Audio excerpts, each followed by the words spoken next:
Hello dear students. आज हम पढ़ेंगे बिहारी रत्नाकर के जो 20 दोहे हैं उनको। सबसे पहले हम बिहारी के बारे में देखते हैं कि बिहारी का जन्म 1595 ईस्वी में हुआ था। जन्म कब हुआ? 1595 ईस्वी। और इनका निधन हुआ था 1663 ईस्वी। तो जन्म 1595 और निधन 1663 ईस्वी। जन्म हुआ था बसवा गोविंदपुर ग्वालियर में। और इनकी जो प्रमुख रचना है उसका नाम है बिहारी सतसई, जिसमें कुल 713 दोहे हैं। इनका प्रधान रस देखें तो वो श्रृंगार रस था। इनके दोहों के बारे में कहा जाता है कि सतसैया के दोहरे जो नावक के तीर देखन में छोटे लगे घाव करे गंभीर।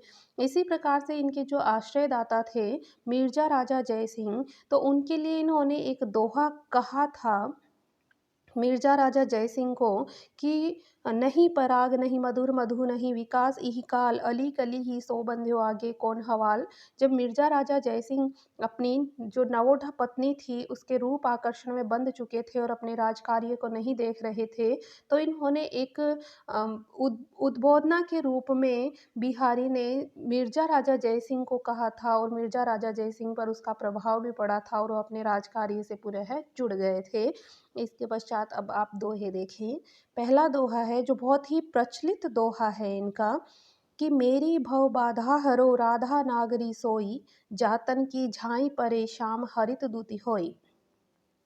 तो ये दोहा तो आपने बहुत बार सुना होगा। ये बिहारी रत्नाकर ग्रंथ से लिया गया है और ये मंगलाचरण के रूप में लिया गया है कि कवि बिहारी हैं वो श्री राधिका जी का स्मरण किया करते हैं। उसमें इन्होंने क्या कहा, मेरी भव बाधा हरो। भव बाधा का तात्पर्य है कि मेरे इन सांसारिक कष्टों को दूर करो। राधा नागरी सोई, नागरी यानी होता है चतुर, कि हे चतुर राधा तुम मेरे इस सांसारिक कष्टों का निवारण करो, मुझे इन सांसारिक कष्टों से दूर करो। जा तन की झाई परे, कि जिसके तन यानी शरीर की, झाई यानी होता है परछाई।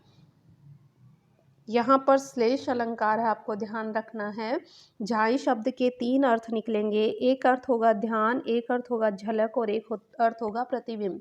लेकिन हम सबसे पहला अर्थ देखते हैं कि जा तन की झाई परे, यानी जिसकी केवल परछाई मात्र पड़ने पर, जिसकी केवल झलक मात्र पड़ने पर श्याम हरित दूती होई। श्याम यानी श्री कृष्ण, हरित दूती यानी प्रसन्नचित हो जाते हैं।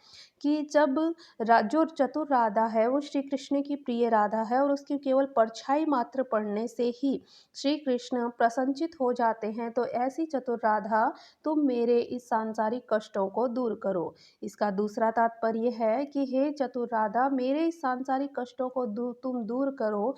जा तन की झाई पड़े, यानी जिसकी केवल झाई, केवल झलक आँखों में पड़ने पर ही श्याम हरित दूती होई, कि जो श्याम रंग के हैं वो हरित यानी हरे रंग में परिवर्तित हो जाते हैं, अर्थात प्रसन्न हो जाते हैं। श्याम रंग यानी काला रंग भी हरे रंग की धुती चमक वाला हो जाता है, कि जिसके केवल तन की परछाई मात्र पड़ने से ही काला रंग भी हरे रंग में परिवर्तित हो जाता है। तो ऐसी राधिका तुम मेरे इस सांसारिक कष्टों को दूर करो। और इसका तीसरा अर्थ क्या होगा?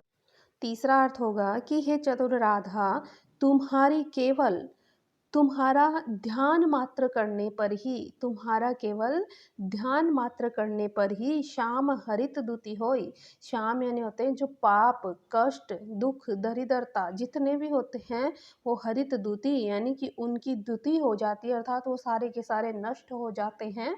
तो हे चतुर राधिका तुम हमारे सांसारिक कष्टों को दूर करो। तो आपको समझ में आया होगा, इसमें 3-3 इसके अर्थ दिए हुए हैं। इसकी व्याख्या देख लें, यहाँ पर क्या बताई वो देख लें कि कवि बिहारी इस दोहे में राधा से कह रहे हैं, राधा आप मेरे सांसारिक कष्टों का निवारण करो। जिनके शरीर की छाया मात्र से अपने प्रियतम अर्थात श्री कृष्ण जी प्रसन्न हो जाते हैं, वही राधा आप मेरी सांसारिक बाधाओं का नाश कीजिए।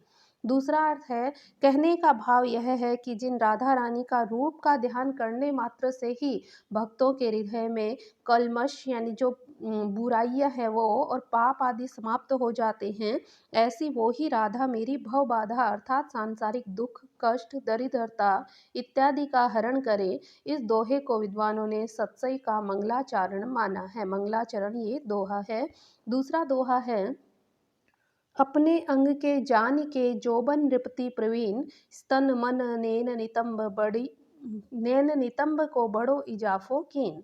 तो यहाँ पर कवि बिहारी कह रहे हैं कि जो नायिका है उसके बारे में कवि ने कहा है कि अपने अंग के जान के जोबन नृपति प्रवीण, कि जोबन नृपति की यौवन रूपी जो राजा है उसने प्रवीण यानी चतुर जो यौवन रूपी राजा है उसने अपने अंगों को समझकर, अपने अंग राजा के कौन से अंग, जो प्रधानमंत्री है, अमात्य है, सेनापति है, उसकी सेना है, तो ये सब अपने अंगों को जानकर जोबन यानी यौवन रूपी नृपति यानी राजा, प्रवीण यानी कुशल जो राजा है वो, स्तन मन नैन नितंब की बड़ो इजाफों कीन, जो नायिका है उसके अंग कौन से हैं, स्तन, मन, नैन और नितंब। तो इनमें भी जब जब नायिका युवावस्था को प्राप्त करती है तो इनमें बड़ा इजाफा होता है यानी बहुत वृद्धि हो जाती है। तो अर्थात नायिका के जो अंग हैं वो विकसित हो जाते हैं। तो उसी प्रकार से यौवन रूपी राजा ने अपने अंगों में वृद्धि करने के लिए जिस प्रकार से वो अपनी सेना को बढ़ाते हैं, उसी प्रकार से जो युवती हो रही है नायिका, तो उसके भी शारीरिक जो अंग हैं उनमें वृद्धि होती जा रही है। इसका अर्थ देखें, इस दोहे में यौनोन्मेष मूलक नायिका का चित्रण किया गया है। बिहारी ने अपने राजनीतिक ज्ञान को यौनोन्मेष मूलक नारी सौंदर्य का चित्रण करते हुए दिखाया है। कवि कहते हैं कि यौवन रूपी प्रवीण राजा ने नायिका के 4 अंगों को अपनी सेना के 4 अंग स्वीकार करके उनकी वृद्धि कर दी। ये 4 अंग कौन से, स्तन, मन, नेत्र और नितंब, ये यौन रूपी चतुरंगिणी सेना का प्रतीक है। इस दोहे में रूपक, छेकानुप्रास और वृत्यानुप्रास अलंकार प्रयुक्त हुआ है। तो जौबन नृपति में कौन सा हुआ है, रूपक अलंकार प्रयुक्त हुआ है। अपने अंग में कौन सा अलंकार प्रयुक्त हुआ है, वृत्यानुप्रास अलंकार प्रयुक्त हुआ है। और स्तन, मन, नैन, नितंब, इनमें नए नए की वर्ण की आवृत्ति होने के कारण यहाँ पर छेकानुप्रास अलंकार प्रयुक्त, वृत्यानुप्रास अलंकार प्रयुक्त हुआ है। अगला दोहा देखें, अरते तरत न बर परे दई मरक मनुमेन, होड़ा होड़ी बड़ी चले चितु चतुराई।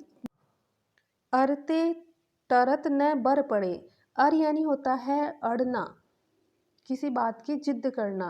टरत न बर पड़े, टरत यानी रुकते, बर यानी होता है बल, कि रुकते हुए अड़ चुके हैं और इनमें बल पड़ता है। दई मरक मनुमैन, मरक यानी होता है बढ़ावा देना, मैन यानी होता है कामदेव ने, मनु यानी मानो, कि ऐसा लगता है कि कामदेव ने बढ़ावा दे रखा है और इस वजह से अड़े हुए हैं और अपने अपने बल का दिखावा कर रहे हैं।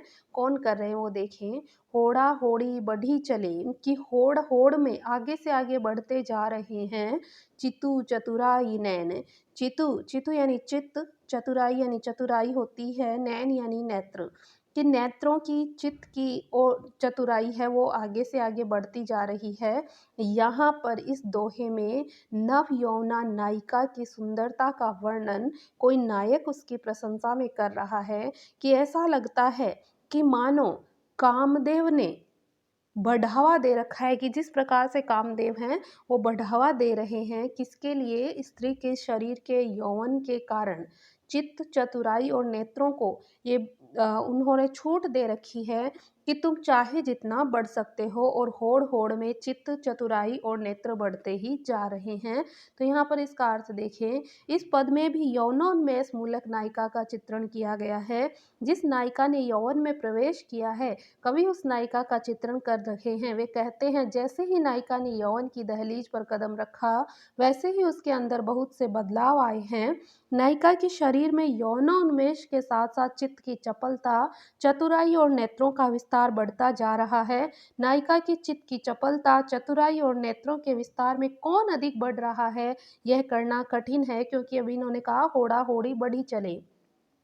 कविवर बिहारी ने नायिका के मनोगति यानी मन की चपलता की वृद्धि, चतुराई और नेत्रों के विस्तार की गति में होड़ की कल्पना की है। मानो कामदेव ने इन्हें बढ़ावा दे रखा है। इसमें भी छेकानुप्रास, उत्प्रेक्षा और वृत्यानुप्रास अलंकार का प्रयोग हुआ है। तो देखिए, अर्ते टरत न बर परे दई मरक मनुमैन, मरक मनुमैन में वृत्यानुप्रास अलंकार प्रयुक्त हुआ है। होड़ा होड़ी बढ़ी चले चितु चतुराई नैन, तो यहाँ पर मरक मनु, मनु में यहाँ पर उत्प्रेक्षा अलंकार प्रयुक्त हुआ है। इसके पश्चात आगे देखें, औरे ओप कनी निकनु गनी घनी सरताज, मनी घनी के नेह की बनी छनी पटलाज। तो इस दोहे में देखें, ओरे ओप कनी नकनु, तो यहाँ पहले शब्दार्थ देख लेते हैं। औरे ओप, ओप यानी होता है चमक, कनी निकनु शब्द का अर्थ होता है आँखों की पुतलियाँ, गनी घनी, गनी यानी होता है गिनना, धनी यानी होता है कि धनी जैसे पत्नियाँ या पति के रूप में उसका धनी, सरताज, सरताज यानी होता है कि सबसे ऊपरी स्तर पर, यानी यहाँ पर नायक की अनेक पत्नियां हैं तो उनमें सबसे ऊपरी स्तर पर, 6 पत्नियों में सबसे ऊपर के स्तर पर।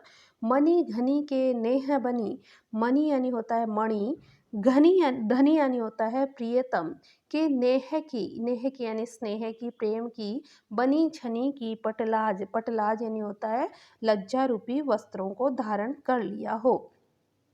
तो इस समय इस प्रस्तुत पद में एक नव यौवना जो मुग्धा नायिका है उसकी पुतलियों का वर्णन यहाँ पर किया जा रहा है कि उसकी पुतलियाँ हैं वो बहुत बढ़ी हुई हैं और उनके कारण ऐसा लगता है कि उसने लज्जा के वस्त्र को धारण कर रखा है। ओरे ओप कनी कनु, कि जो तुम्हारी आँखों की पुतलियों की चमक है उसके सामने गनी घनी सरताज की बहुत सारी जो पत्नियां हैं उनकी गिनती नहीं की जा रही और उनमें सबसे सरताज, सबसे ऊपरी तुम ही हो। मनी घनी के नेह बनी, कि जिस प्रकार से मणियों में सर्वश्रेष्ठ जो मणि होती है उसको अत्यधिक स्नेह प्राप्त होता है, बनी छनी पटलाज, उसी प्रकार से तुम्हारी ये बनी यानी बन चुकी हैं।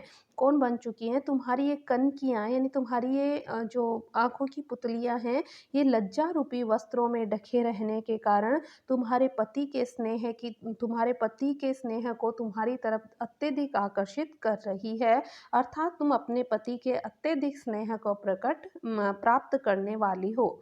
इस पद में कवि ने अंकुरित यौवना मुग्धा नायिका के नेत्रों की पुतलियों का वर्णन किया है। कवि कहते हैं कि नेत्रों की पुतलियों में यौवनोन्मेष के कारण एक अद्भुत अनिर्वचनीय चमक आ गई। एक सखी सी स्थिति का वर्णन करती हुई नायिका से कहती है कि आप अपनी कनीनिकाओं अर्थात नेत्रों की पुतलियों में उदित होने वाली लज्जा जनित अनिर्वचनीय मधुरिमा के कारण सपत्नियों में श्रेष्ठ मानी गई हैं। यहाँ पर पुतलियों की चमक क्यों कहा? पुतलियों के कारण प्रेम क्यों प्रकट हुआ है? क्योंकि पुतलियों को नीचे रखती है तो लज्जा का जो आभास है उसके कारण वो अपने पति की प्रिय बनी हुई है। तो आप अपनी कनीनिकाओं अर्थात नेत्रों की पुतलियों में उदित होने वाली लज्जा जनित अनिर्वचनीय मधुरिमा के कारण सपत्नियों में श्रेष्ठ मानी गई हैं। आपकी यह अनिर्वचनीय मधुरिमा पति को सम्मोहित करने वाली मणि के समान है, यानी पति को मधुरित करने वाले मणि के समान है। मणि धनी के नेह की बनी, तो यहाँ पर अपने मणि रूपी जो पति है उसको सम्मोहित करने वाली हैं। इस दोहे में भी छेकानुप्रास और रूपक अलंकार का प्रयुक्त हुआ है। तो रूपक अलंकार यहाँ कहाँ प्रयुक्त हुआ है? यहाँ हुआ है मणि धनी के नेह की बनी छनी पटलाज। तो पटलाज में यहाँ पर लज्जा रूपी वस्त्र, तो रूपक अलंकार प्रयुक्त हुआ है। औरे औप में छेकानुप्रास अलंकार प्रयुक्त हुआ था। अगला दोहा है, सनी कज्जल चख झख लगन उपजो सुदीन सनेहु, क्यों न नृपति हुए भोगवे लही सुदेशु सबु देहु।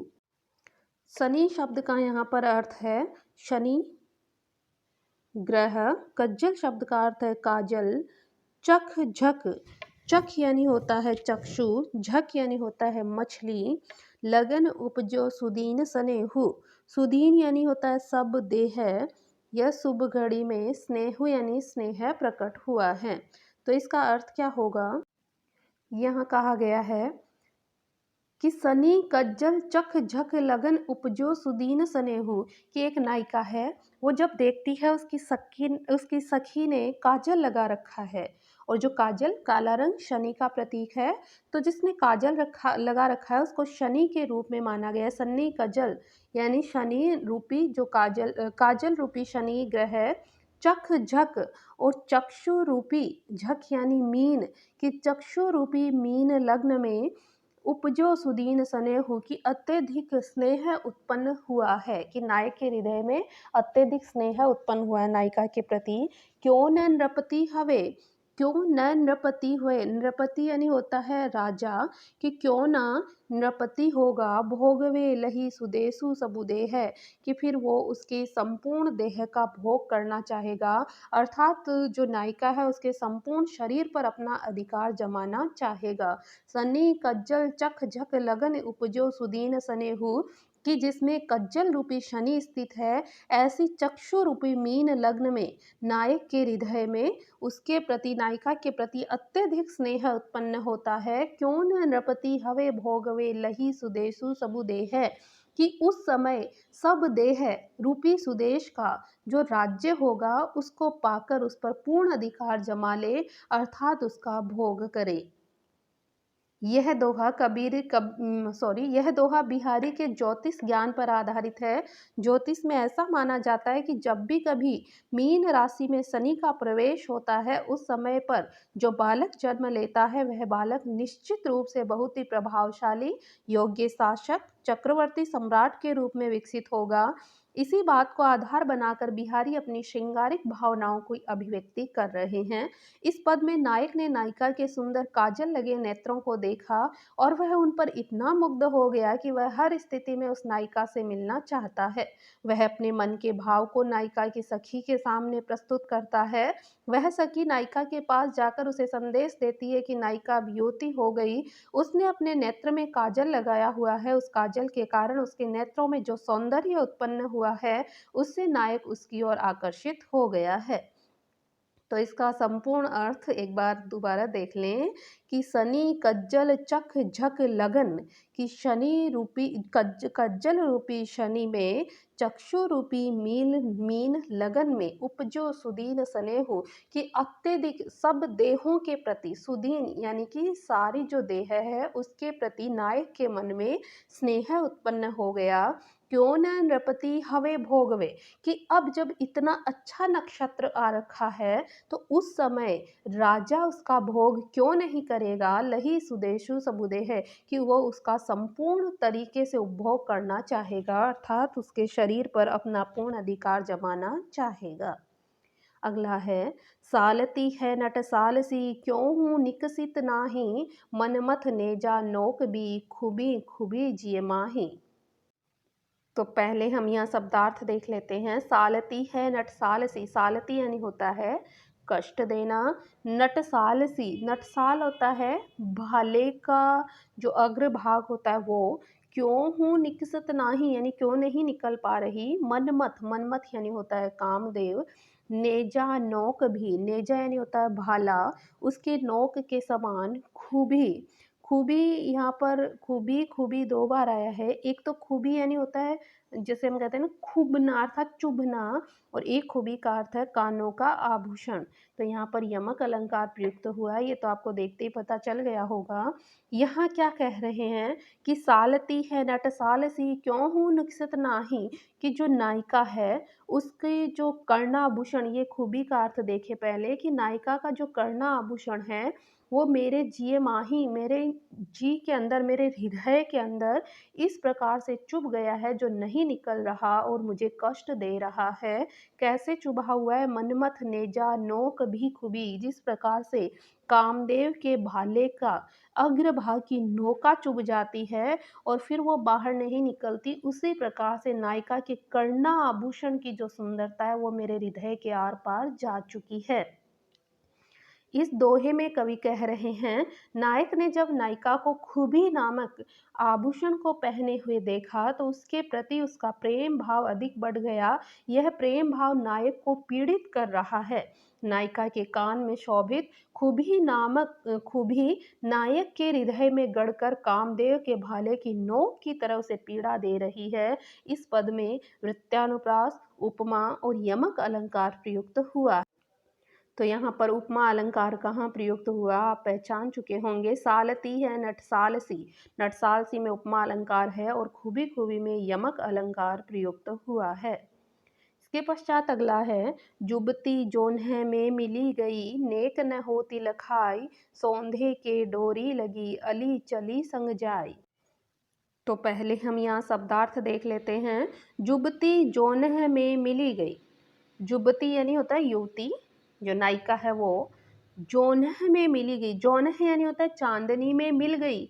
नेक न होती लखाई, लखाई यानी होता है दिखाई। सौंधे की डोरे लगी, सौंधे यानी होता है सुगंध की डोरे यानी डोर रस्सी, लगी अली चली संग जाई। तो इस दोहे में क्या है पहले वो समझे आप, कि इसमें बिहारी ने नायिका की सखी के माध्यम से नायिका के शरीर की सुंदरता का वर्णन किया गया है और ये बताया गया है, यहाँ पर अतिशयोक्ति अलंकार प्रयुक्त हुआ है। क्या बताया गया है कि जो नायिका है वो इतनी गोरी है, इतने सुंदर वर्ण की है कि जैसे चांदनी रात होती है तो उसमें उसकी सुंदरता मिल गई। यहाँ पर जो नायिका है वो नायिका अपने जो प्रियतम है उससे मिलने के लिए जा रही है और जब वो जा रही है तो अपनी सखी को साथ लेकर जा रही है। अब सखी उसके साथ साथ जा रही है तो रास्ते में क्या होता है, चंद्रमा की चांदनी होती है, रात में मिलने के लिए जा रही है तो चंद्रमा की चांदनी होती है, उस चांदनी के भीतर ही जो उसकी सखी है वो तो मिल चुकी है, अर्थात चंद्रमा की चांदनी और सखी में कुछ अंतर ही नहीं लग रहा, वो वहाँ पर लुप्त प्राय हो गई है। तो इसलिए वो अब अपनी जो नायिका है वो अपनी सखी को दिखाई नहीं दे रही। तो अब वो सखी बेचारी क्या करे, उस नायिका के सुगंध के यानी उसके शरीर में इतनी सुगंध आ रही है, उस सुगंध के डोरे यानी सुगंध जहाँ जहाँ आ रही है उसके डोरी की भांति उसके पीछे पीछे चली जा रही है। अली चली संग जाए, कि उसकी सखी है वो उसके पीछे ही पीछे चली जा रही है। यहाँ पर बहुत ज़्यादा अतिशयोक्ति अलंकार का प्रयोग हुआ है कि अपने गोरे वर्ण के कारण जो युवती है, जो नायिका है वो चांदनी में मिल गई और जो उसकी सखी है वो अब उसे ढूंढ नहीं पा रही, उसके साथ में चलना असंभव हो गया है। तो इसलिए वो उसकी सुगंध के सहारे सहारे उसके पीछे एक डोरे के समान चली जा रही है। इस दोहे में कवि ने शुक्लाभिसारिका नायिका यानी कि शुक्लाभिसारिका यानी शुक्ल पक्ष की चांदनी रात्रि में अपने प्रिय से मिलने वाली नायिका का चित्रण किया गया है। शुक्लाभिसारिका नायिका अर्थात जो नायिका रात्रि के समय अपने प्रियतम से मिलने जाती है, नायिका अपनी सखी के साथ अपने प्रियतम से मिलने के लिए जा रही है। कवि उस रात्रिकालीन स्थिति का वर्णन करते हुए कहते हैं कि आसमान से चांदनी की वर्षा हो रही है और नायिका का रंग भी चांदनी की तरह ही उज्जवल और गोरा है। यहाँ पर ये उज्जवल शब्द गलत लिखा हुआ है, उज्जवल और गोरा है, ऐसे में कहीं पता ही नहीं चल रहा कि नायिका कहाँ चल रही है। ऐसी स्थिति में उसकी सखी भी विस्मय में पड़ गई कि वह नायिका कहाँ है, वह केवल नायिका के शरीर की गंध के सहारे ही आगे बढ़ती जा रही है। तो यहाँ पर अतिशयोक्ति और छेकानुप्रास अलंकार का प्रयोग हुआ है। अगला दोहा है, हो रीझी लखी रीझी हो, छवि छबीले लाल, सोन जूही सी होती दुती, मिलत मालती माल। तो पहले यहाँ शब्दार्थ देख लेते हैं। हो रीझी लखी रीझी हो, कि रीझी यानी होता है रीझना, मुग्ध हो जाना। छवि है छबीले लाल, छवि है यानी कि ये सुंदर छवि वाले, लाल यानी कि जो नायक। सोन जूही सी होती, सोन जूही यानी सुनहरी रंग की हो गई। दुती मिलत मालती माल, दुती यानी होता है चमक, मालती माल यानी जो मालती नामक माला नायिका ने धारण कर रखी है। पहले इसका देखें इसमें है क्या, इसमें नायिका की सखी है, वो नायक के पास जाती है और उसे बताती है कि जो मेरी सखी अर्थात जो नायिका बहुत ज़्यादा सुंदर है, तो उसके मन में, नायक के मन में उस नायिका को देखने की उत्कंठा उत्कृष्टता आकृष्ट करना चाहती है। तो वो कह रही है, हो रीझी लखी रीझी हो यानी मैं, तो रीझी लखी रीझी हो, कि मैंने तो जब मेरी सखी को अर्थात नायिका को देखा तो मैं तो उस पर रीझ चुकी, छबिए छबीले लाल की है छबीले लाल, मैं तो उस नायिका पर रीझ चुकी हूँ, सोन जूही सी होती दुती कि उसकी दुती, उसकी चमक ऐसी है जैसे सोन जूही हो, अर्थात पीत वर्ण की, वो इतनी गोरे रंग की है, उसके शरीर की कांति इतनी अधिक है कि वो सोन जूही सी प्रतीत होती है और उस सोन जूही की, उसके शरीर के वर्ण की दुति चमक से मिलत मालती माल की, उसकी जो मालती गले में उसने मालती नाम की माला धारण कर रखी है, वो भी उससे ही मिल गई है, अर्थात सोनजूही सी लग रही है। यहाँ पर भी अतिशयोक्ति अलंकार का प्रयोग हुआ है। इस दोहे में दूती नायक के सामने नायिका की सौंदर्य का वर्णन कर रही है कि हे नायक अर्थात छबीले नायक, वह नायिका अति सुंदर है। आप तो रसिक भाव या प्रेम भाव से परिपूर्ण हैं ही, मैं स्वयं स्त्री होकर भी उसके सौंदर्य पर मुग्ध हो गई हूँ, उसके आकर्षण में बंध चुकी हूँ।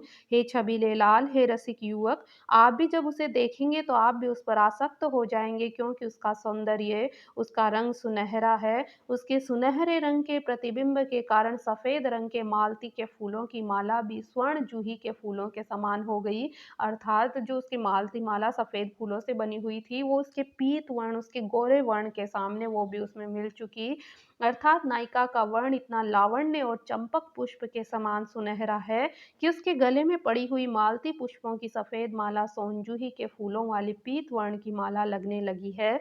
इस दोहे में छेकानुप्रास, वृत्यानुप्रास और उपमा अलंकारों का प्रयोग किया गया है। उपमा अलंकार का प्रयोग कहाँ हुआ था? सोन जूही सी होती दुती, तो सोन जूही सी शब्द आया है, वाचक शब्द, अतः यहाँ पर उपमा अलंकार प्रयुक्त हुआ है। अगला दोहा है, बहके सब जिए की कहत ठोर कुठार लखेन, छिन और से ए छवि छाके नैन। तो इस दोहे में क्या होता है, यहाँ बिहारी हैं वो वर्णन कर रहे हैं कि नायिका की सखी नायिका को कह रही है कि तुम अपने प्रेम को छिपाए रखो। कि नायिका है वो नायक से बहुत अधिक स्नेह करती है, तो वो कह रही है कि तुम अपने प्रेम को छिपाए रखो और ठोर कुठार को ध्यान रखा करो कि किस जगह अपने प्रेम को प्रकट करना और किस जगह नहीं करना, तो अवसर और कुअवसर का ध्यान रख लिया करो।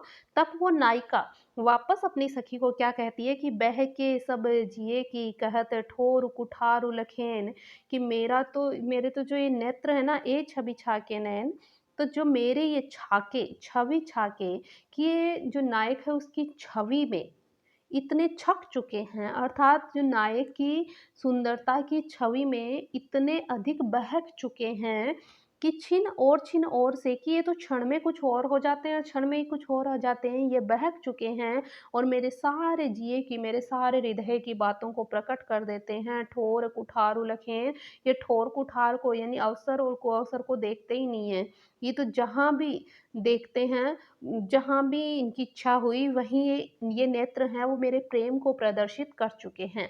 कि जिस प्रकार से एक शराबी व्यक्ति होता है, फिर वो जब छक चुका होता है यानी काफ़ी मात्रा में शराब पी लेता है, नशे में हो जाता है, तो फिर उसको नहीं पता रहता कि वो कहाँ क्या कर रहा है। उसी प्रकार से मेरे नेत्र हैं, वो नायक की सुंदरता की छवि में इतने छक चुके हैं कि अब वो उस छवि रूपी जो शराब है उसको पी चुके हैं और बहक चुके हैं। ये क्षण-क्षण में ही परिवर्तित होते रहते हैं और अवसर और कुअवसर को ध्यान में नहीं रखते, और जहाँ जो स्थिति होती है वहाँ पर मेरे मन की छिपी हुई बातों को, अर्थात मेरे प्रेम को प्रकट कर देते हैं। इस दोहे में पूर्वानुरागिनी नायिका का चित्रण किया गया है। पूर्वानुरागिनी नायिका अर्थात जो नायिका पहले से ही नायक के प्रति अपने हृदय में बहुत अधिक प्रेम भाव को रखती है। इस दोहे में नायिका की सखी नायिका के स्वभाव को देखकर उसे प्रेम भाव की असमय अभिव्यक्ति करने से रोकना चाहती है, किंतु नायिका प्रेम के वशीभूत होने के कारण विवश है। अतः नायिका कहती है कि हे सखी, नायक के सौंदर्य के नशे में डूबे हुए मेरे नेत्र बहक जाते हैं और ठोर कुठार अर्थात उचित या अनुचित स्थान को नहीं देखते हुए मेरे मन की सारी गुप्त बातों को कह देते हैं। हे सखी, मेरे नेत्र इतने अनियंत्रित हो गए हैं कि मैं चाहकर भी इन्हें नियंत्रण में नहीं रख पा रही हूँ। ये नेत्र एक क्षण में कुछ और होते हैं और दूसरे क्षण में कुछ और हो जाते हैं। ऐसी स्थिति मेरे लिए इन पर नियंत्रण करना कठिन हो गया है।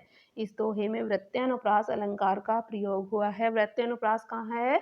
जैसे कि छवि छाके, छह छह वर्ण की दो बार आवृत्ति हुई है, ठोर कुठार लखेना, तो यहाँ पर वृत्यानुप्रास अलंकार हुआ है। छिन और से ए छवि छाके नैन, इसके पश्चात अगला है, फिरी फिरी चितू उस ही रह तू टूटी लाज की लाज, अंग अंग छवि झोर में भयो भोर की नाव।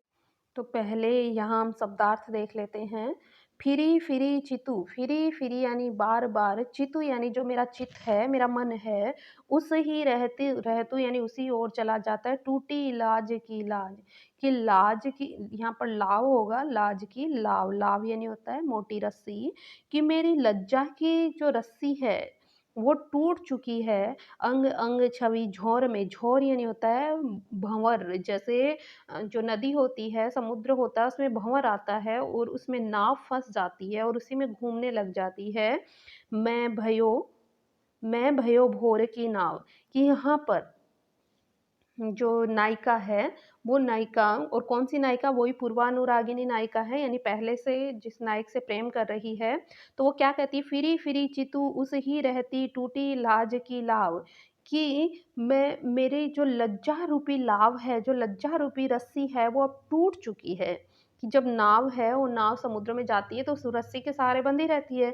तो कह रही है कि वो रज्जा लज्जा रूपी रस्सी है, वो टूट चुकी है और मेरा चित्त, मेरा हृदय बारी-बारी उसी तरफ जा रहा है, अंग अंग छवि झोर में, कि नायक के अंग अंग की सुंदर छवि के भंवर में, भयो भोर की नाव, कि मेरी जो भंवर में मेरी नाव है, वो फँस चुकी है और उस भंवर में घूम फिर कर वापस उसी नायक के अंग अंग छवि में जाकर वो सुंदरता में मेरा मन फँस जाता है, क्योंकि मेरी लज्जा की लाव, लज्जा की रस्सी टूट चुकी है। यहाँ इस दोहे में भी पूर्वानुरागिनी नायिका का चित्रण किया गया है। नायिका के मन में नायक के प्रति जो प्रेम भाव उत्पन्न हुआ है, उसका चित्रण नायिका एक नाव के माध्यम से कर रही है। वह अपनी सखी से कहती है कि हे सखी, मेरा मन नायक के प्रेम में इतना निमग्न हो गया है कि मैं जितनी बार अपने चित्त को उसकी ओर से हटाती हूँ, उतनी बार मेरा हृदय उसी की ओर चला जाता है। ऐसा प्रतीत होता है कि मेरे चित्त की लज्जा रूपी डोरी अब टूट चुकी है। अब स्थिति यह हो गई कि नायक के अंग प्रत्यंग से उत्पन्न सौंदर्य के भंवर में मेरी मन रूपी नाव अटक कर रह गई। जिस प्रकार कोई नाव अपने बंधन अर्थात डोरी के टूट जाने पर पानी के भंवर में गोलाकार घूमती रहती है, वैसे ही नायक की छवि के भंवर में मेरा चित्त घूम रहा है, ये वहां से दूर नहीं हो रहा। यहाँ पर पुनरुक्ति, प्रकाश, छेकानुप्रास और रूपक अलंकार का प्रयोग हुआ है। तो कहाँ क्या प्रयोग हुआ? देखिए, अंग अंग में यहाँ पर पुनरुक्ति प्रकाश अलंकार प्रयुक्त हुआ है और लाज की लाव यहाँ पर रूपक अलंकार प्रयुक्त हुआ है। इसके पश्चात अगला है, नीकी दई अनाकनी फीकी परी गुहारी, तजो मनो तारन बिददु बारक बारनु तारी। तो यहाँ पर पहले शब्दार्थ देख लेते हैं। नी की दई अनाकनी, यहाँ पर नो की नहीं, यहाँ पर नी की है, कि नी की दई, नी की यानी बहुत अच्छा किया आपने, तो अनाकिनी यानी बड़ी आनाकानी कर रहे हो, बड़ी मेरी उपेक्षा कर रहे हो। फीकी परी गुहारी, गुहारी यानी जो पुकार होती है वो, यहाँ पर बिहारी भगवान को, अपने आराध्य को कह रहे हैं, अपने भगवान से प्रार्थना कर रहे हैं कि मैं, बहुत अच्छा किया आपने ये तो, कि मेरी तरफ आप आनाकानी कर रहे हो, मैं तो आपको कब से पुकार रहा हूँ और मेरी पुकार तो फीकी पड़ चुकी। तजो मनो तारन बिरदु बारक बारन उतारी, कि तजो, कि तज दिया है, त्याग दिया है, मनो यानी मानो, तारन बिरदु, तारन बिरदु, बिरदु यानी होता है उपाधि, तारन यानी होता है तारनहार की, कि ऐसा लगता है आपने तो तारनहार की उपाधि को ही त्याग दिया। बारक बारन उतारी, बारक यानी एक बार, बारनु यानी गज, हाथी, कि आपने एक बार हाथी को तार दिया था, यानी एक बार आपने हाथी का उद्धार कर दिया था और उसके पश्चात तो ऐसा लगता है कि आपने तारनहार की उपाधि को ही खो दिया है। नीकी दई अनाकिनी, कि आपने ये बहुत अच्छा किया, आप तो बहुत अच्छी आनाकानी कर रहे हो। फीकी परी गुहारी, कि मेरी पुकार को आप सुनकर भी अनसुना कर रहे हो, मेरी पुकार तो फीकी पड़ चुकी। तजो मनो, कि ऐसा लगता है मानो, तजो तारन बिरदु, कि आपने तो तारनहार की उपाधि को ही त्याग दिया है। बारक बारन उतारी, कि आपने एक बार हाथी का उद्धार कर दिया था और उसके पश्चात तो आपने तारनहार की उपाधि को ही छोड़ दिया है। तो इस दोहे में कवि अपनी भक्ति को श्री कृष्ण जी के प्रति अभिव्यक्त कर रहे हैं। उनके और श्री कृष्ण जी के बीच का संबंध इतना प्रगाढ़ है कि वो किसी भी प्रकार से असंतुष्ट होने पर उलाहना श्री कृष्ण जी को दे देते हैं। आपको बता दें कि कवि बिहारी ने निम्बार्क संप्रदाय में दीक्षा ली थी और वे श्री कृष्ण के भक्त थे। इस दोहे में कवि श्री कृष्ण जी को उल्हाना देते हुए कह रहे हैं कि हे नाथ, आज आपने तो मेरे प्रति पूर्ण उपेक्षा का भाव प्रकट कर दिया है, क्योंकि आपने उद्धार के लिए मेरी प्रार्थना आपके कानों तक पहुंचती ही नहीं है, मेरी सारी प्रार्थना फीकी पड़ती जा रही है। ऐसा लगता है आप एक बार हाथी का उद्धार करने में ही थक चुके हो और अब आपने उद्धारकर्ता की उपाधि को ही त्याग दिया है। यहाँ पर वृत्यानुप्रास और उत्प्रेक्षा अलंकार प्रयुक्त हुआ है। उत्प्रेक्षा अलंकार मनो शब्द में प्रयुक्त हुआ है। तजो मनो तारन बिरदु, यहाँ पर उत्प्रेक्षा अलंकार प्रयुक्त हुआ है। इसके पश्चात चितई ललचेहे चखनु डटी घूंघट पटमा है, छल सो चली छुपाई के छिनकू छबीली छा है। शब्दार्थ देख लें पहले। चितई, चितई यानी होता है ललचाए हुए, चितई यानी सॉरी होता है देखना, ललचे हो यानी होता है ललचाए हुए, चखनु डटी घूंघट पट माह है, घूंघट पट यानी घूंघट के पट के भीतर, माह यानी में, छल सो चली छुपाई के, छल यानी चतुराई के साथ, छुपाई के यानी छिपाते हुए, छिनुक छबीली छाए, छिनुक यानी होता है क्षण भर में ही, छबीली यानी होता है सुंदर। कि चितई ललचेहू चखनु, यहाँ पर क्या होता है, एक नायिका होती है जो नायक के हृदय में अनुराग प्रेम को उत्पन्न करके चली जाती है।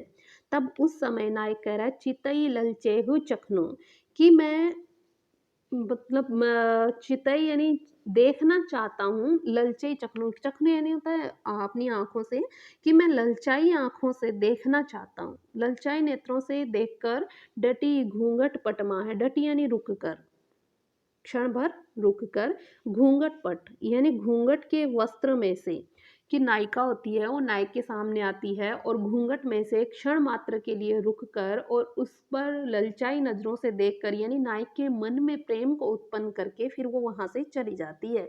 छल सो चली छुपाई के, कि छल के साथ यानी किसी बहाने के साथ में वो वहां से अपने प्रेम को छुपाती हुई चली जाती है। छिनुक छबीली छा है, कि अपनी, छिनुक यानी क्षण मात्र की, छबीली यानी सुंदर, छाया यानी छाया को, कि अपनी सुंदर छाया को क्षण मात्र के लिए छुआती हुई, यानी क्षण मात्र के लिए अपने दर्शन दे दी, अपने चेहरे को दिखा दिया और फिर वहां से चली गई। अर्थात नायक के हृदय में प्रेम भाव को उत्पन्न करके नायिका वहां से खिसक लेती है। तो इसमें क्या बताया गया है कि पहले तो नायिका ने घूंघट के पट में से रुककर भली भांति नायक को देखा और उसकी आंखों में देखकर ललचाई नजरों से उसको देख लिया, अर्थात नायक के मन में प्रेम उत्पन्न हो गया।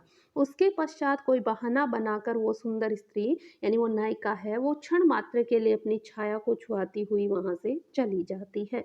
तो अ, जब नायक अपने लिए नायिका की अनुरागोत्पादक चेष्टाओं को देखता है तो वह नायिका की सखी से कहता है कि नायिका ने अपने घूंघट में से लजाई हुई आंखों से अपलक दृष्टि से देखा और वह बड़ी चतुराई से अपनी छबीली छाया अर्थात रूप सौंदर्य का स्पर्श करा के वहां से चली गई। जब स्पर्श के आभास मात्र से प्राप्त परम सुख के कारण मेरा मन अब पूर्ण स्पर्श सुख को प्राप्त करने के लिए व्याकुल हो रहा है, अर्थात मेरे हृदय में अब नायिका को पूर्ण स्पर्श करने की भावना जागृत हो गई। यहाँ पर वृत्यानुप्रास अलंकार प्रयुक्त हुआ है क्योंकि छह छह वर्ण की आवृत्ति हुई थी, कि छल सो चली छुआई के छिनुक छबीली छा है, तो यहाँ पर वृत्यानुप्रास अलंकार प्रयुक्त हुआ है। अगला 13 नंबर का दोहा देखें। जोग जुगति लिखिए सबे मनो महामुनि मैन, चाहत पिए अद्वैतता कानन काननु सेवत नैन। तो यहाँ पर जो नायिका है उस नायिका के बारे में क्या कहा जा रहा है, पहले हम शब्दार्थ देख लेते हैं। जोग जुगति लखिए सभी, कि जोग जुगति यानी कि प्रेम और योग की साधना, लिखिए सभी, कि सभी लिख गए सीख गए हैं। मनो महामुनि मैन, मनो यानी मानो, महामुनि मैन, महामुनि मैन यानी कामदेव, चाहत पिए अद्वैतता, अद्वैतता यानी कि होता है प्रिय से मिलन हो जाना, अर्थात आत्मा परमात्मा का प्रिय मिलन होना। काननु, काननु यानी होता है वन में। यहाँ पर काननु शब्द के दो अर्थ निकलेंगे, एक तो कान और एक होगा वन। नैन यानी होता है नेत्र, यहाँ पर पहले आपको बता दूँ कि जो नायिका है, वो जब युवावस्था को प्राप्त होती है, तो उसके जो नेत्र हैं, वो बहुत बड़े-बड़े दिखाई देने लगते हैं। तो ऐसा लगता है कि वो नेत्र हैं, वो कान तक पहुँचना चाहते हैं, यानी नेत्र बहुत बड़े हो चुके हैं। तो यहाँ पर जो सखी है वो उसे कह रही है कि अब तेरे ये नेत्र हैं, ये योगी रूपी में आ गए। जोग जुगति लिखिए सीखिए सबे कि ये योग युक्ति को सब कुछ सीख चुके हैं मनो महामुनि मैन। कि ऐसा लगता है मानो कामदेव रूपी महायोगी के द्वारा योग की सारी युक्तियां अब तुम्हारे नेत्र सीख चुके हैं। चाहत पिए अद्वैतता, कि अब ये प्रिय से अद्वैतता बनाए रखना चाहते हैं। अर्थात महामुनि मैन ने इनको इतना सिखा दिया, प्रिय के साथ अद्वैतता यानी ये कानों के संपर्क तक जाना चाहते हैं, इसी प्रकार इसीलिए इतने अधिक बढ़ चुके हैं। यहाँ पर दूसरा अर्थ ये होगा कि जैसे कोई महामुनि व्यक्ति होता है, वो वन में जाकर योग साधना करता है और उस योग साधना के द्वारा आत्मा और परमात्मा की प्रियता को बढ़ाता है, यानी आत्मा को परमात्मा में विलीन करना चाहता है।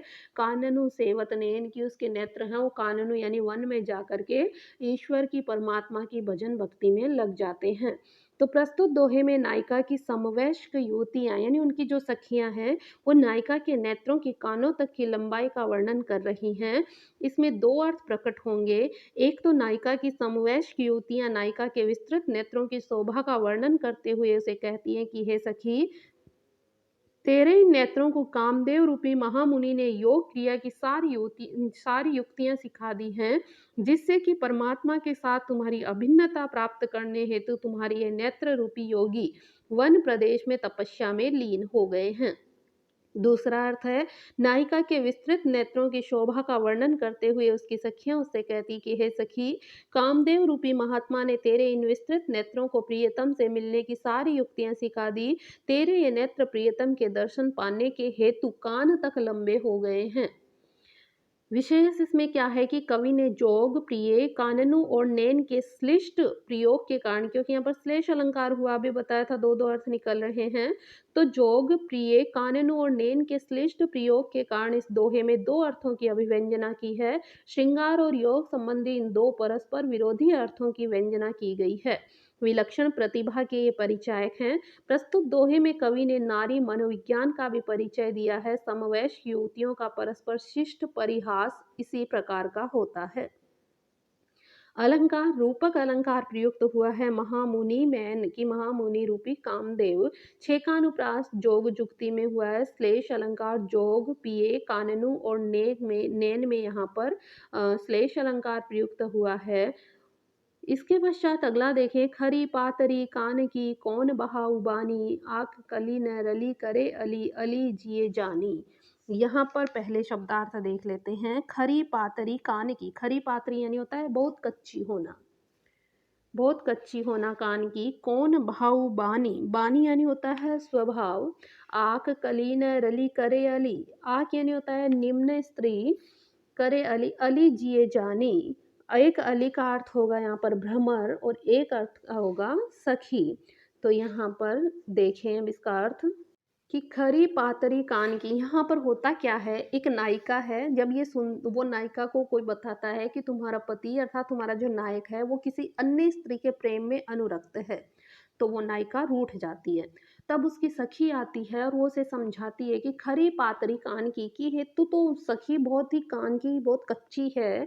कौन बहाऊ बानी, बानी यानी बाण जिसको हम कहते हैं आदत, कि तुम्हारी ये बाण तुम्हारी ये आदत है ये अच्छी नहीं है। आँख कली न रली करे अली, कि हे सखी, आँख कली की आंकड़ा जो होता है निम्न वृक्ष होता है, उस आँख की रली यानी उससे प्रेम करे अली, की भ्रमर है वो कभी भी आँख से प्रेम नहीं करता है, वो केवल पुष्प से प्रेम करता है, अर्थात वो निम्न स्त्री से कभी प्रेम नहीं करेगा। अली जिए जानी, कि हे अली, हे सखी, तुम अपने हृदय में इतना तो सोच लो कि भ्रमर कभी भी आँख के साथ में रली नहीं करेगा, आँख के साथ में प्रेम प्रकट नहीं करेगा।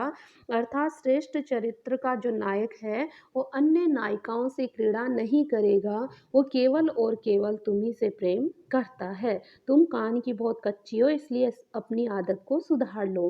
प्रस्तुत दोहे में मानिनी नायिका का वर्णन है जो कि नायक के प्रति सहज ही अविश्वास कर लेती है। नायिका दुती नायिका को समझा रही है, नायिका की दुती यानी नायिका की सखी नायिका को समझा रही है कि किसी के कहने सुनने पर यूं ही विश्वास नहीं कर लेना चाहिए। मानिनी नायिका की दुती उसे समझाते हुए कहती है कि हे नायिका, तू कान की बहुत कच्ची है, अर्थात नायक के संबंध में उल्टी सीधी बातें सुनकर सहज ही उनका अविश्वास कर लेती है। यह कैसी बुरी आदत तूने सीख ली है कि अपने नायक पर सहज ही अविश्वास करने लगी। हे सखी, अपने हृदय में यह बात अच्छी तरह समझ ले कि भ्रमर मदार वृक्ष यानी आग के वृक्ष की कली नीरस होती है, अतः भ्रमर कभी भी उसके प्रति आकृष्ट नहीं हो सकता। इसी प्रकार नायक भी तुम जैसी लावण्यमयी स्त्री को छोड़कर किसी अन्य नीरस नायिका के प्रति आकृष्ट नहीं होने वाला है। तो यहाँ पर भी अली अली में यमक अलंकार प्रयुक्त हुआ है। अगला दोहा देखें, पिए बिछुरन को दुसह दुख, हरसु जाल प्योसार, दुर्जोधन सो देखियति, तजत प्राण इहि बार। शब्दार्थ देखें, दुसह दुख यानी होता है दुसहनीय दुख यानी जो सहन नहीं हो सकता। हरसु जात पयोसार, पयोसार यानी होता है पिता का घर। दुर्जोधन सो देखियति, तजत प्राण इहि बार। दुर्जय सो यानी यहाँ पर शब्द उपमा अलंकार के लिए सो शब्द प्रयुक्त हुआ है। देखिए, तजत प्राण इहि बार, तो यहाँ पर शब्द अर्थ देखें। यहाँ होता क्या है, नायिका है वो अपने पीहर जा रही है, तो पीहर जाते समय एक तरफ तो व्यवसार यानी पितृ जो पीहर का पक्ष है उसके साथ मिलने पर उसको हर्ष हो रहा है, खुशी हो रही है, और एक तरफ पिए से उसके प्रियतम से बिछुड़ने का उसे दुख हो रहा है। दुर्योधन सो देखियति कि जिस प्रकार से दुर्योधन को भी यही लगा था, तजत प्राण ई बार की जब वो प्राणों को त्याग रहा था तो उसे भी यही लग रहा था, क्योंकि दुर्योधन को भी एक सांप लगा था कि उसको हर्ष और शौक दोनों एक साथ मिलेंगे। उसी प्रकार से नायिका कह रही है कि मुझे भी शौक तो इस बात का है कि मैं अपने प्रिय से बिछुड़ रही हूँ, और खुशी इस बात की है कि मैं अपने पितृ पक्ष अपने पीहर पक्ष वालों से जाकर मिल लूंगी। तो इस प्रस्तुत दोहे में कवि ने नायिका के नेहर यानी पीहर जाते समय के दुख का वर्णन किया है। जब तक नायिका मुग्धा थी, नेहर जाते समय उसे किसी प्रकार का कष्ट नहीं होता था। अब की बार वह मध्यावस्था की पहुंच चुकी है, अतः नेहर जाते समय नायक के वियोग का दुख भी हो रहा है। कवि ने इस दोहे में नायिका की इस दुख और सुखात्मक मनोदशा का वर्णन किया है। एक सखी दूसरी सखी से कह रही है, पीहर जा रही नायिका को एक और तो प्रियतम से बिछोह का भारी दुख है, और दूसरी ओर पीहर में परिजनों से मिलने का हर्ष भी है। नायिका की यह सुख और दुखात्मक मनोदशा दुर्योधन के जैसी है, जिसने कि हर्ष और विषाद की द्विधापूर्ण स्थिति में प्राणों का त्याग किया था। नायिका की सखी दूसरी सखी से यह कह रही है, अब की बार नेहर जाती हुई नायिका की मनोदशा दुर्योधन की सी लग रही है, जिसने हर्ष और शोक के मिश्रित वातावरण में प्राणों का त्याग किया था। तो ये आपको स्टोरी पता होगी, नहीं है तो इसमें आप पढ़ लेना। यहाँ पर दुसह दुख में छेकानुप्रास अलंकार प्रयुक्त हुआ है, और उपमा अलंकार है दुर्योधन सो देखियति, यहाँ पर दुर्योधन के समान बताया है, तो यहाँ पर उपमा अलंकार प्रयुक्त हुआ है। अगला दोहा है, झीने पट में झुलमुली, झलकती ओप अपार, सुरतरु की मनु सिंधु में लस्ती सपल लौडार। तो यहाँ पर झीने पट में झुलमुली की नायिका ने झीने पट यानी महीन वस्त्र में झुलमुली नामक आभूषण धारण कर रखा है। झुलमुली जो कान का आभूषण होता है। झलकती ओप अपार, उसकी जो ओप है, उसकी जो सौंदर्यता है वो अत्यधिक अपार यानी बहुत अधिक ओप यानी चमक उसमें आई हुई है। सुर तरु की मनु सिंधु में लस्ती सपल लवडार, कि उस समय ऐसा लग रहा है मानो सुर तरु की यानी कि समुद्र में, सुर तरु में, मनु मानो सिंधु में समुद्र में, लस्ती सॉरी सुर तरु का होगा कल्पवृक्ष, मानो कल्पवृक्ष की डाली है वो समुद्र में अपने पत्तों को हिलाती हुई प्रदर्शित हो रही हो। कि नायिका ने झीने रंग के वस्त्र पहन रखे हैं, और उन झीने वस्त्रों में उसके कानों का जो कर्णा आभूषण है वो झिलमिलाता हुआ ऐसा प्रतीत हो रहा है, यानी वो पत्ते के समान ऐसा लग रहा है जैसे कि समुद्र में कोई कल्प वृक्ष की डाली है और उसका पत्ता समुद्र से ऊपर हिलता हुआ दिखाई देता है। उसी प्रकार से नायिका के घूंघट में से उसके कर्णाभूषण दिखाई दे रहे हैं। मनु में यहाँ उत्प्रेक्षा अलंकार प्रयुक्त हुआ है। सुर तरु की मनु सिंधु में यहाँ पर उत्प्रेक्षा अलंकार और संपूर्ण पद में अनुप्रास अलंकार प्रयुक्त हुआ है। इस दोहे में कवि ने नायिका के कानों में पहने जाने वाले आभूषण की शोभा का वर्णन किया है। नायिका की दूती नायक के समक्ष इस आभूषण का शोभा का वर्णन करते हुए उसकी दूती नायक से कहती है कि नायिका के कानों में जो झुलमुली धारण की हुई है उसकी अपार आभा महीन वस्त्र के भीतर से प्रकाशित हो रही है, जिसे देखकर ऐसा प्रतीत होता है मानो समुद्र के भीतर कल्प वृक्ष के पत्तों से युक्त डाल शोभायमान हो रही हो। कई टीकाकारों ने झुलमुली का आशय झुलमुलाती हुई कांति से लिया है। टीकाकार रत्नाकर ने के अनुसार झुलमुली का अर्थ करना आभूषण नहीं अपितु नायिका के शरीर की झिलमिलाती कांति है। इस दोहे का अर्थ इस प्रकार से होगा कि नायिका की अपार कांति का वर्णन करते हुए कवि कहते हैं कि महीन वस्त्रों में से नायिका के शरीर के सौंदर्य की अपार कांति झलमला रही है, जिसे देखकर ऐसा प्रतीत होता है मानो समुद्र में कल्प वृक्ष के पत्तों से युक्त डाली सुशोभित हो रही हो। नायिका ने जो महीन वस्त्र धारण कर रखे हैं वे समुद्र की तरह हैं, जिनमें से उसके शरीर के विभिन्न अवयवों की कांति यानी कल्प वृक्ष के पत्तों से युक्त शाखा की तरह उद्भासित हो रही है। सपल्लव डार का आशय नायिका के हाथ, मुख, पांव, अधर और अन्य शरीर के अंग हैं। तो यहाँ पर अनुप्रास अलंकार प्रयुक्त हुआ है और उत्प्रेक्षा अलंकार प्रयुक्त हुआ है। डारे ठोडी गाड़ गही नैन बटोही मारी चिलक चेंद में रूप ठग हाँसी फांसी हारी। तो यहाँ पर पहले शब्दार्थ देख लेते हैं। ठोडी आप जानते ही हैं, ठोडी होती है गाही यानी होता है पकड़कर, नैन बटोही मारी, नैन यानी नेत्र रूपी, बटोही यानी होता है राहगीर कि नेत्र रूपी राहगीर। चिलक चेंद में रूप ठग, चिलक चौंध यानी होता है कि चमक से युक्त, रूप ठग हाँसी फांसी हारी, हाँसी फांसी यानी हंसी रूपी फांसी, हंसी रूपी फांसी। यहाँ पर रूपक अलंकार अत्यधिक मात्रा में प्रयुक्त हुआ है। डारे ठोडी गार्ड कि यहाँ पर जो नायिका है उसकी ठुड्डी के बारे में बताया गया है कि जो उसकी ठुड्डी है उसमें गड्ढा बना हुआ है। गही नैन बटोही मार कि ऐसा लगता है कि नेत्र रूपी राहगीर, जो भी कोई आता है उसको नेत्र रूपी राहगीर पकड़ते हैं, अर्थात कोई भी आकर्षक व्यक्ति आता है तो उसको नायिका की नेत्र रूपी राहगीर पकड़ते हैं और अपनी ठुड्डी के गड्ढे में डाल देते हैं। चिलक चौंद में रूप ठग हाँसी फांसी डारी कि ऐसा लगता है कि नेत्र रूपी पथिकों को घेर कर हंसी रूपी फांसी में डालकर, अब डालते कैसे हैं, हंसी, जब नायिका हंसती है तो अपनी उसकी फांसी बनाकर अपनी ठुड्डी के गहरे गड्ढे में डाल देती है। अब बेचारे वे नयन वहीं पड़े रहते हैं, यानी जब भी कोई जो प्रेम की तरफ आकर्षित होने वाला व्यक्ति आता है तो उसको नायिका के नेत्र हैं, जब नायिका की ठुड्डी की ओर, नायिका के चेहरे की ओर उस राहगीर के जब नेत्र जाते हैं तो वो उसकी हंसी रूपी फांसी में फंस जाते हैं और उनको नायिका अपने ठुड्डी के गड्ढे में डाल देती है। यहाँ पर भी अतिशयोक्ति अलंकार का प्रयोग किया गया है। तो देखें, प्रस्तुत दोहे में कविवर बिहारी नायिका की ठोडी में पड़े हुए गड्ढों के सौंदर्य का वर्णन कर रहे हैं। परकीया नायिका की ठोडी में गड्ढा पड़ा हुआ है जिसे देखकर नायक मन ही मन रिझता है और कहता है, नायिका की ठुड्डी में पड़े हुए गड्ढों पर रिझते हुए नायक कहता है कि हे नायिका, तेरे अपार सौंदर्य रूपी ठग ने अपनी चमक की चौंध से मेरे नेत्रों रूपी पथिकों को हंसी रूपी फांसी का फंदा डालकर अपनी ठोडी में पड़े हुए गड्ढे में डाल दिया, अर्थात मेरे ये नेत्र तेरी ठोडी के गड्ढे में डाल दिए गए हैं।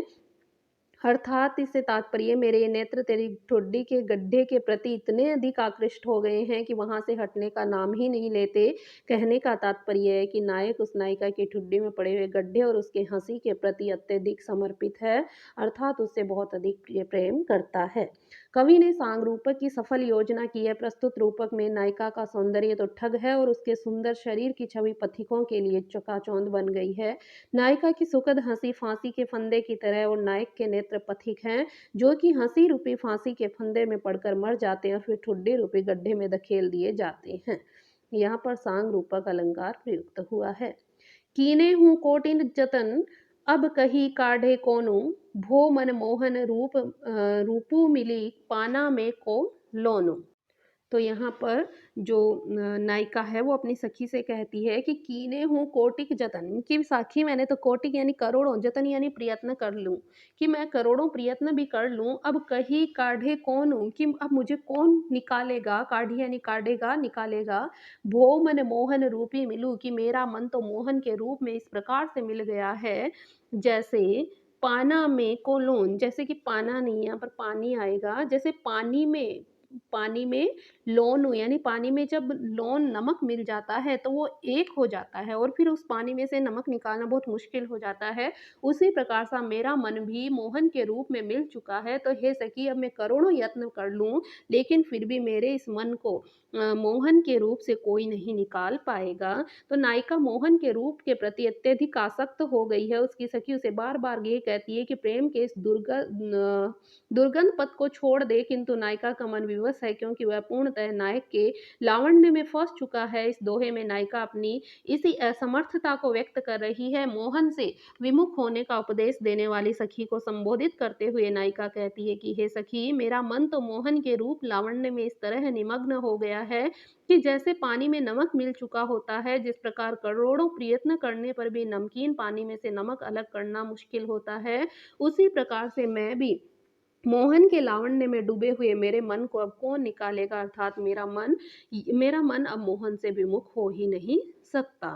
तो यहाँ पर प्रौढ़ नायिका की मनस्थिति का वर्णन किया गया है। यहाँ पर एकनिष्ठ प्रेम की झलक दिखाई देती है।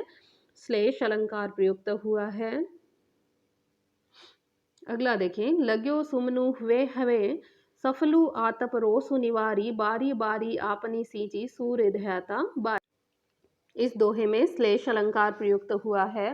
कैसे, पहले इस दोहे से पहले आपको ये देखना होगा कि यहाँ पर एक नायिका है, वो अपने नायक का इंतजार कर रही है और वो घूमते फिरते एक पुष्प वाटिका में जा चुकी है और वहाँ उसका इंतजार कर रही है और वो उससे कुछ क्रुद्ध भी हो गई है। रोसू यानी होता है क्रोधित भी हो गई है, नायक टाइम से नहीं आया, इस वजह से वो क्रुद्ध भी हो चुकी है। तो यहाँ जो नायक जब आ जाता है तो वो नायिका की सखी है, वो आकर उस नायिका को संदेश देती है। अब वहाँ पर माली भी होते हैं, अन्य और उसकी सखियाँ भी होती है, तो नायिका की सखी उसको कुछ अलग अर्थ में संदेश देती है, जिससे नायिका समझ पाती है कि उसका जो नायक है वो आ चुका है। "लग्यो सुमनु हवे है सफलु", कि लग्यो सुमनु की लगता है, सुमनु यानी कि जो तुम्हारा मन जो चाहता है, तुम्हारा जो मनोरथ है वो सफल होगा। आतप रोसु निवारु, कि तुम आतप यानी कि जो तुम्हारा क्रोध है, उस क्रोध को तुम निवारण कर दो, उस क्रोध को तुम त्याग दो। बारी बारी आपनी सींची सूर्य दहता बारी, कि तुम बार बार, हे बारी, बारी यानी सूर्य दहता बारी यानी कि भोले मन वाली, अच्छे हृदय वाली बारी यानी स्त्री, कि अच्छे हृदय वाली स्त्री, तुम बारी बारी आपनी सींची, कि तुम बार बार में जो अपने बारे में जो सोच रही हो, अब वो तुम्हारा मनोरथ पूर्ण होगा, तुम अपने क्रोध को छोड़ दो।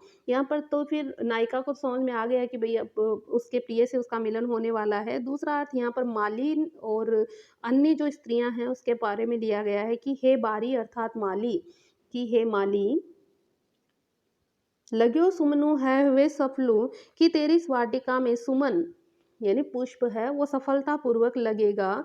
आतप रोस निवारी, कि तू अपने जो रोस का निवारण करके और यहाँ पर अच्छा पानी दे। बारी बारी आपने सींची, कि बारी यानी वाटिका को, वारी यानी जल से, सींच करके आतप रोष निवारी, की जो प्रचंड तेज है, सूर्य का जो प्रभाव है, तेज जो सूर्य की रोशनी है, उसको तू दूर कर सकता है और जिससे तुम्हारे इस वाटिका में सुमन पुष्प खिल जाएंगे। कि हे माली, यहाँ पर बारी यानी पहले ये सूर्य रहता, बारी शब्द का दो अर्थ हैं, एक तो सखी भोली स्त्री और एक यहाँ पर होगा माली, की हे माली, तुम्हारे इस बगीचे में, बारी में, तुम्हारे इस बगीचे में वारी यानी जल से तुम सींचते रहो तो सूर्य का जो आतप है वो दूर हो जाएगा और तुम्हारे इस बगीचे में सुमन पुष्प खिल जाएंगे।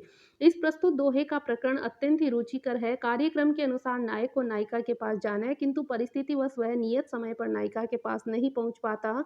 परिणाम यह होता है कि नायिका निराश होकर वाटिका में चली जाती है। तभी नायक से अभी मिलकर आई हुई नायिका की एक सखी वहीं वाटिका में पहुंच जाती है, जहां की नायिका अपने श्लेष के माध्यम से नायिका को सारी बात कह देती है। श्लेष में कहे हुए ये वचन नायिका को सहज ही समझ में आ जाते हैं, तथापि वहां स्थित उसकी अन्य सखियां ये समझती है कि नायिका की सखी ये सारे वचन वाटिका के माली को संबोधित करते हुए कह रही है। इस प्रकार से इसके दो अर्थ हैं, जो कौन कौन से पहले देखें। नायिका के अर्थ में, नायक के नियम समय पर न पहुंच पाने के कारण रुष्ट हुई नायिका वाटिका में पहुंच जाती है। तभी नायक से मिलकर आई हुई नायिका की सखी उससे कहती है कि हे भोली नायिका, जिस प्रकार नायक के प्रति तेरा सुंदर मन अनुरक्त है, सो उसे वांछित फल की प्राप्ति होगी।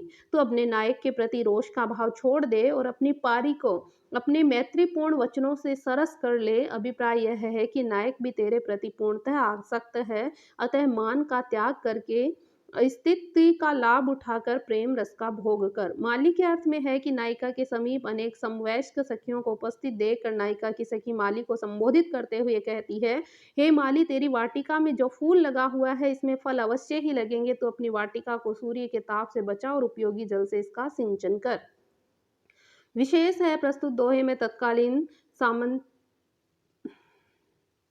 सामंती व्यवस्था में व्याप्त विलासमयता की झांकी मिलती है। नायक का संबंध एक से अधिक नायिकाओं से होता है। नायिका की सखी की चतुराई देखते ही बनती है, क्योंकि प्रत्यक्षतः माली को कहे हुए उसके वचन नायिका के लिए पहेली नहीं थे।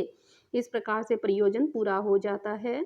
बारी बारी में यमक अलंकार प्रयुक्त हुआ है, क्योंकि पहले बारी का शब्द है बाड़ी यानी वाटिका, और दूसरे बारी का शब्द है जल, और रूपक अलंकार प्रयुक्त हुआ है। साथ ही श्लेष अलंकार तो संपूर्ण दोहे में है, और लास्ट का दोहा जो भी श्लेष अलंकार से परिपूर्ण है, बहुत ही अच्छा दोहा है, ये आपने हजारों बार पढ़ा होगा।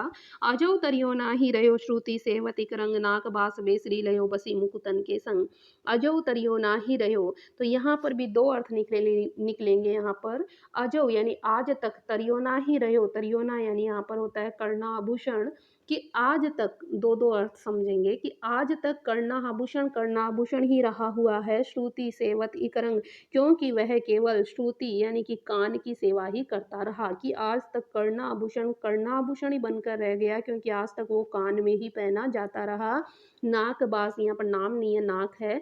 नाक बास बेसरी लयो, लेकिन जो नाक का बेसर है यानी नाक का आभूषण बेसर है, वो बेसरी बन जाता है बसी मुकुतन के संग, जब वो मोतियों का साथ यानी नाक की जो नथनी है, जब वो मोती का साथ प्राप्त कर लेती है तो कान तक पहुंच जाती है। क्योंकि आपने नथनी देखी होगी जो कान से लेकर नाक तक पहनी जाती है, तो जब नाक की नथनी है वो जब मोतियों का साथ प्राप्त कर लेती है तो वो कान तक पहुंच जाती है। लेकिन कान का आभूषण है वो केवल कान का आभूषण मात्र ही बनकर रह जाता है, क्योंकि वो केवल कान से ही जुड़ा रहता है। और वो ही कान का आभूषण जब मोतियों से जुड़ जाता है तो फिर वो नाक को श्रेष्ठ स्थान बताया गया है, तो नाक तक पहुंच जाता है। एक बार दोबारा देख लें इसको, कि अजो तरियो ना ही रहो, कि आज तक कर्णाभूषण ही रह गया। श्रुति सेवत इकरंग, क्योंकि वह केवल कानों की ही सेवा करता रहा। नाक बास बेसरी लयो, और वो ही कर्णाभूषण नाक की बेसरी बन जाता है। कब? जब बसी मुकुतन के सब, जब कर्णाभूषण को मोतियों से जोड़कर नाक तक पहुंचा दिया जाता है तो वो बेसरी बन जाता है, अर्थात नाक रूपी श्रेष्ठ स्थान को प्राप्त कर लेता है। और दूसरा अर्थ इसका सत्संग के रूप में होगा कि अजो तरियो ना ही रहो, कि आज तक वो व्यक्ति तरा नहीं है। तरियोना, तरियोना का अर्थ होगा तरा नहीं, उसका उद्धार नहीं हुआ। श्रुति सेवत इकरंग, क्योंकि वह केवल वेदों का अध्ययन करता रहा। श्रुति यहाँ पर वेद शब्द का अर्थ है कि वो केवल वेदों का ही अध्ययन करता रहा। नाक बास बेसरी लयो, और वो व्यक्ति नाक यानी स्वर्ग रूपी श्रेष्ठ स्थान को प्राप्त कर लेता है। कब प्राप्त करता है? जब बसी मुकुतन के संग, जब वह मुक्त तपस्वियों का साथ प्राप्त करता है तो फिर वो स्वर्ग में निवास करने लायक बन जाता है। प्रस्तुत दोहे में कविवर बिहारी लाल जी बेसरी नामक नाग के आभूषण की शोभा का वर्णन करते हुए कहते हैं, और साथ ही श्लेष के सारे सत्संग की महिमा का भी वर्णन करते हैं। इस प्रकार इस दोहे के दो अर्थ लिए गए हैं। एक में तो बेसरी नाक में पहने जाने वाला आभूषण, और दूसरा बेसरी बेसरी शब्द का, तो यहाँ पर नाग शब्द का दूसरा अर्थ स्वर्ग होगा। तो ये दोनों अर्थ देखें। सबसे पहले बेसरी के अर्थ में देखें। कवि कहता है नायिका ने अपने कान में जो आभूषण पहन रखा है वह आज तक भी कानों की सेवा करते रहने पर भी तर नहीं पाया, उसका उद्धार नहीं हो पाया। अर्थात इसने नायिका के कानों की अत्यधिक सेवा की फिर भी उसका उद्धार नहीं हो सका। इसके विपरीत नायिका की नासिका का वास प्राप्त कर लिया, अर्थात यह नाक में धारण किया गया और इस प्रकार उच्च पद का आसीन हो गया। अब नासिका में कब चला गया? जब वो मोतियों से जुड़ गया, अर्थात वो नथनी बन गया। सत्संग के पक्ष में कवि कहता है कि यद्यपि मनुष्य ने वेदों की बहुत सेवा की फिर भी वह अधम और पापी स्तर से ऊंचा नहीं उठ पाया है। फिर महापापी बेसरी ने जीवन से मुक्त तपस्वी, यानी फिर वो क्या करता है, मुक्त तपस्वियों का, मुक्त व्यक्तियों का, मुक्त संतों का साथ प्राप्त करता है और वो स्वर्ग निवास को प्राप्त कर लेता है, अर्थात गौरवपूर्ण स्थान प्राप्त कर लेता है। कवि के अनुसार वेदों से ही कहीं श्रेष्ठ कर सत्संगति होती है, यानी वेदों के अध्ययन करने के बजाय अच्छी संगति में रहेंगे तो ज़्यादा श्रेष्ठ कर होगा। तो यहाँ पर श्लेष अलंकार का प्रयोग हुआ है। तरियोना में सबंग श्लेष, तरियोना शब्द में सबंग श्लेष का अलंकार का प्रयोग हुआ है। जैसे कहाँ कैसे आपको पता चले, तरियोना तरा नहीं, यानी एक तरियोना का कर्णाभूषण पूर्ण का अर्थ हुआ है और एक तरियो का अर्थ होगा तरियो, यानी जिसका उद्धार ना यानी नहीं हुआ है, तो इसका टुकड़े करने पर अर्थ समझ में आता है। अतः यहाँ पर सबंग श्लेष अलंकार प्रयुक्त हुआ है। इस प्रकार से आज हमने पढ़े बिहारी के दोहों को। अगले वीडियो के इंतजार तक के लिए धन्यवाद।